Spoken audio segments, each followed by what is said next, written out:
Canada. Insane. So, with that going on, let's get straight in to the news. Ago, a landslide vote in the House of Representatives on a bill that would try to force the release of DOJ documents related to Jeffrey Epstein, which started as a long shot bid months ago. Now one step closer to becoming law. This was a nearly unanimous vote. The final vote, 427 to 1. To 1! And then for the Senate to come right behind you and vote unanimously means you are the single only individual, the only retard to say no. Like, how fucking retarded are you? But we're going to get into that. We're going to get right into that. Just hours after some Epstein survivors gathered at the Capitol to rally support. So next step, the Senate, and then on to the White House for the president to sign this into law if it passes that chamber. The president now says he'll do that in a surprising political pivot after months of resistance to backing the bill. Joining us now is our chief Capitol Hill correspondent. Now, I want to make this very, very clear, right? Because we're not going to be wasting a bunch of time on this. I want to make this very clear. This is the power of the people. If we unite over one issue, like we have with this, it is impossible for them to ignore it. It is impossible because they are not allowed to ignore it, because if they do ignore it, we have the means to fight them on a very violent level. And now I'm not saying that it should come to that. It never should come to that, because nobody wins in that scenario, right? People die, and it's a very unfortunate circumstance of life when it does come down to that, because it has before. Obviously, that's a very big part of American history. However, they know that they cannot push it that far as well, because it will remove any semblance of society, of morality, of virtues, right? We will no longer have an America if it comes down to that. So they know that they can't push that button either. So that leaves them at a standpoint. They either capitulate and do their jobs as civil servants to all of us here in the U.S. who voted them into office, or they could step down and let somebody else do it in their place. And then they don't have to be a part of it at all. So, as you can see, we have been loud and proud about this issue, and it's finally come to pass. Now our next fight is justice. Who are these people? What are their names? How implicated are they into these files? And how quickly can we throw them in prison and make them manufacture number 2 pencils? Correspondent Ryan Nobles. And Ryan, this vote just seconds ago now takes this one step closer to reality for the survivors and other advocates who have been fighting for it. The question had been just how many Republicans would get on board. The answer appears to be all but one. All but one. This is the part where we're going to go over this. This representative is Clay Higgins. Absolutely died on this hill. I already posted my thoughts and the replies, as did many others, but I did see this little video that I want to point out to you guys by Mr. Clay himself. Monday night in D.C. A lot. How the fuck do you walk around with a camera this blurry, by the way? What the fuck phone is he using? Was this a phone from 1997? What the fuck? Lot going on. It's gonna be a very busy week.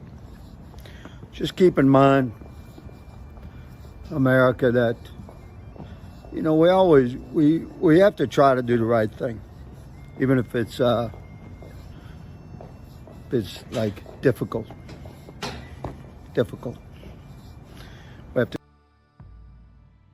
We always have to try to do the right thing.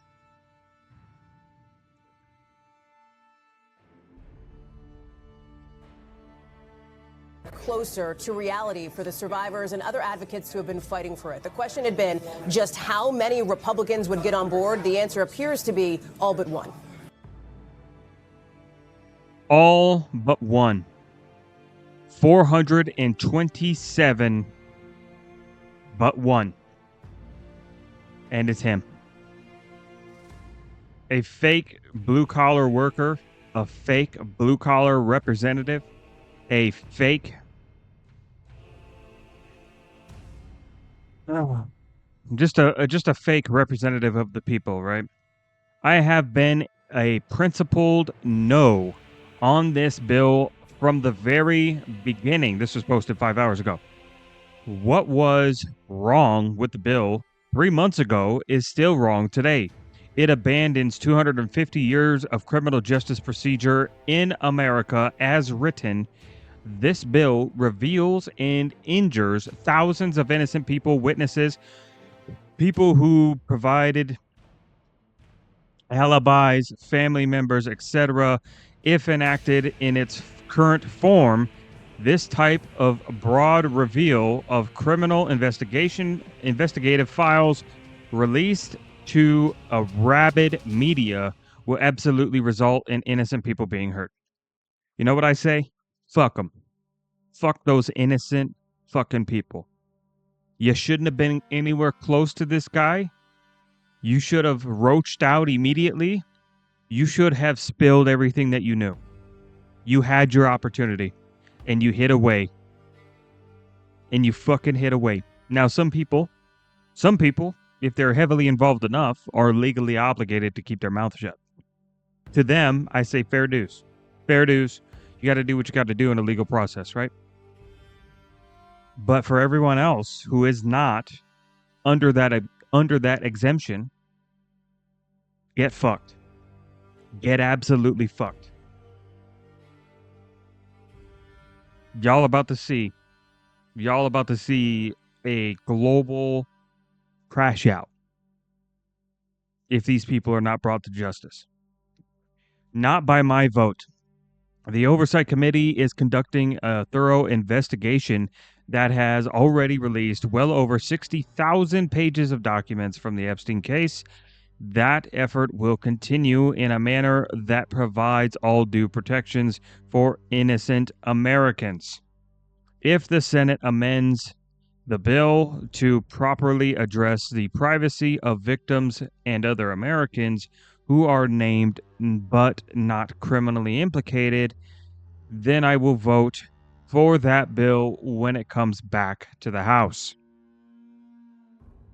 Well, turns out your vote doesn't fucking matter. And 1.7 million people saw this post. 2.8K fucking liked the post. 2K reposted it. And, oh boy, 6.8K replies. So let's get into it. We have Asmongold, the top reply, bald retard. This No Kings USA account, check that guy's hard drive, abso-fucking-lutely. Why do they insist on protecting pedophiles? Exactly. What an absolute fucking retard. Absolute retard. This was the vote that took place today. And, oh, would you look at this? Representative Clay Higgins has been committed to expanding America's alliance with Israel over his 4 terms in Congress. Now, whether you like it or not, we're allies with Israel. Plain and simple. But why this is an issue for this specific individual was he was interviewed by a reporter, a journalist, whoever the fuck it was.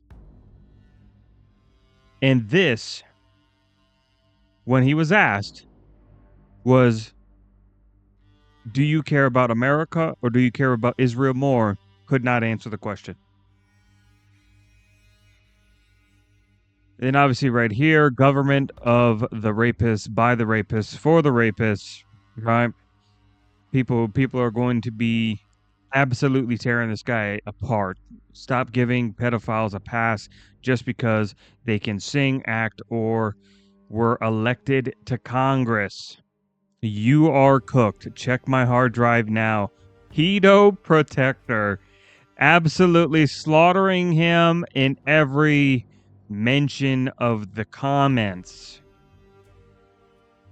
So obviously, I also weighed in on this the minute this fucking shit came out. So let's go to my profile here. Let's go to replies. Oh yeah, I also sent this out to Jeff Keighley. Jeff, what the fuck is this? Fix your website, dude. Fix your goddamn website. I'm trying to get my vote in, goddammit. So I put my reply here to his response to why he made the decision. I said, Representative, I suggest you retire. You are mandated to serve the American people, and twice you betrayed us.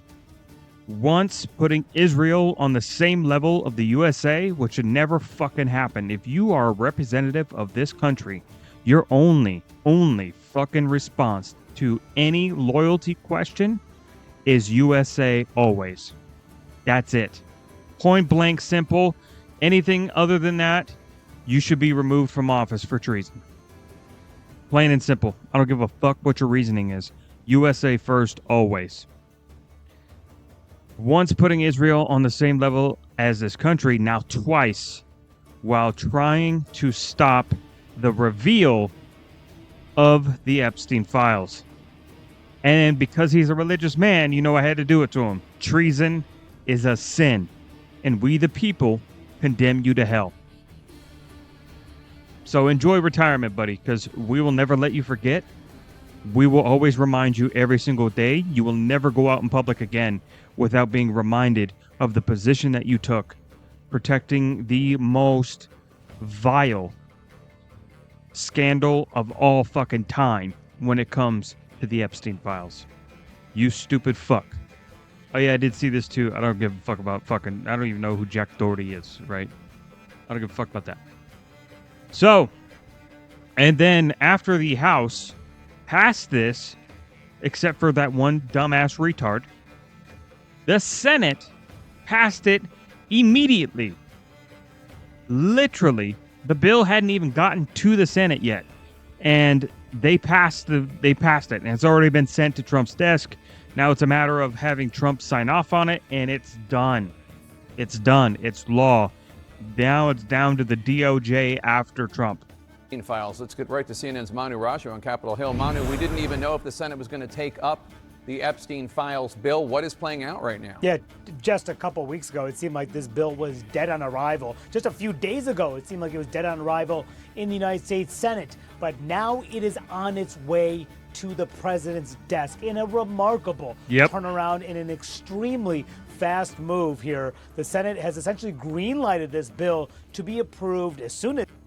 Absolutely fucking based. I do think that there is a lot of selfish reasoning going on why that this is moving along now in the direction that we want it to move. But I am okay with it simply for the fact that we actually get what we want. If it means that they use it to make each other at odds with one another, fine. Fine. They want to make it part of their congressional circus show? Fine. I don't give a fuck. I don't care about the innocent people. I don't care about nothing. I simply want to be able to read every single one of those documents. Now, obviously, is there stuff that's going to be redacted? Sure. Sure, there's stuff going to be redacted, right? But if they do it right, it will be the greatest victory Trump has ever had. And that will swing the next election to red favor. Point blank simple. tonight and be sent to the president's desk. Now, essentially what happened was that in the aftermath of this House vote this afternoon, 427 to 1, just one member of the entire United States House voting against it. This is now on its way to the Senate. Now, there has not been a formal process. It has to be formally sent over to the United States Senate. That process was to take some time to get through the official writing of getting the bill over across the Capitol. It's an arcane process, but once it gets over to the United States Senate, that's when the bill can be read in the Senate and essentially passed. So what we just saw moments ago was Chuck Schumer, the Senate Democratic leader. He went to the floor of the United States Senate and he said, he asked for what's known in the Senate as unanimous consent. That means that all 100 senators have to agree, or one senator could object and slow things down. He asked unanimous consent that for when the Senate receives the final paperwork of the bill that just passed the United States House, that it would be approved by the United States Senate. Nobody objected to that, Jake. So what that means is as soon as it gets there is just as soon as it leaves. And then after that, the president signs off. After the president signs off, the final stop is the DOJ, of which they are now mandated on a legal level, on a American people mandate to release all the files to us, the public, so that we can finally go through here, condemn anyone who is implicated in a criminal way, hunt them down, take them in, and then